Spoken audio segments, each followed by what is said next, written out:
На почетокот на оваа недела францускиот весник La Lettre објави информација дека НАТО има истрага за корупција во јавните набавки и Алијансата издала забрана за склучување на договори со големата израелска компанија Elbit. Кај нас Elbit има голем проект кој е топ тема во првата половина на декември – Safe City, односно безбеден град.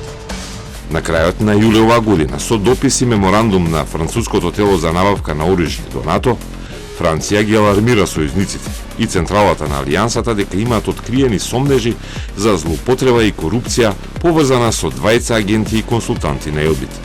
Уште тогаш НАТО издава привремена забрана за склучување и реализација на набавки од израелската компанија. Македонија има повеќе проекти со Elbit. Познати во јавноста се 4, од кои 3 се во рамките на МВР. Најпознат е проектот Safe City, почнат 2011 со првиот систем камери.